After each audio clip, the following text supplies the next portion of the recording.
आज भटकीमुक्त आदिवासी संयोजन समितीच्या वतीने महाराष्ट्रामध्ये या ठिकाणी संवाद यात्रा सुरू झालेली आहे। 28 तारखेपासून यात्रा चालू झाली आहे। आज यात्रेचा या ठिकाणी हा 6वा दिवस या ठिकाणी आहे। ही यात्रा आतापर्यंत 1300 किलोमीटर चाललेली आहे। अंदाजे सर्व महाराष्ट्रामधला आम्ही आकडा काढा तर 6000 किलोमीटर ही यात्रा प्रवास करणार आहे।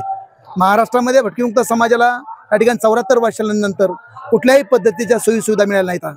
आजही हा समाज गुलामीमध्ये जीवन जगतोय। जे देशासाठी संघर्ष केला, देशासाठी लढले, ते गुन्हेगार झाला। आजही गुन्हेगारीचा शिक्का या ठिकाणी या समाजाच्या कपाळावरचा पुसलेला नाहीत।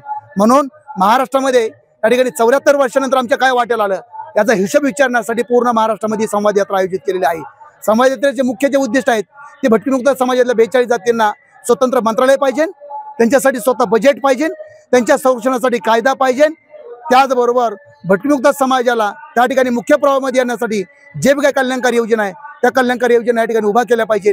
याची जाणीव जागृत करण्यासाठी समाजाचं वेदनेचं दुःखाचं गाठोडं बांधून या राज्यकर्त्यांना या ठिकाणी गाठोडं देऊन या ठिकाणी या मागण्या पूर्ण करण्यासाठी सतत आंदोलन केलं जाणार आहे। ही जनजागृती करण्यासाठी भटकीमुक्त समाजाला एकत्रित आणण्यासाठी या ठिकाणी संवाद यात्रा आयोजित करण्यात आली।